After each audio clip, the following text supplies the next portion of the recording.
Hello mga kasaging, ako ipakita sa imuha kung unsay gamit ako nga organic matter sa paklay ug abono.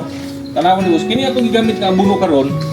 Kombinasyon ni siya sa katawan na ay puti, na ay pula, na ay green. Ang kining gigamit nato gikan ni Hydra ni siya o putas atong gigamit kay ang atong applyan magud ani 3 weeks na gikan sa nabag. So continue ang atong pag-apply og putas. Nagamit og yarap nga nitrate base unya atong siguran og putas.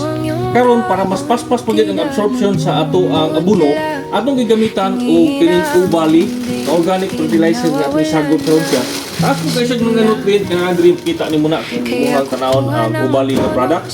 Ang kanindot ni ini mo kining iyang mas, kining mas. Tanawa ang mas niya mukot siya sa abono nga ato ang gigamit. For example, mo ni ang abono nimo pula, pero kung naa ni siyang mas nga organic matter, musagol siya, meaning ikutid niya ang imuhang abono. O pag ikutid magud ang abono, ang gikinahanglan magud sa ato ang saging para makaon na niya ang nutrient, kinahanglan naka-organic matter base siya. So katong organic matter na to plus nitrate base na to ug putas, katong 30% lang nga makaon sa atong tanom karon sigurado ta nga mas taas iyang makaon tungod kay nakaputid na siya daan og ubali. Papalit ni siya sa tanang agri-supply diha sa inyong mga silingan, sa inyong mga kasagingan. Bukas ay may bukas.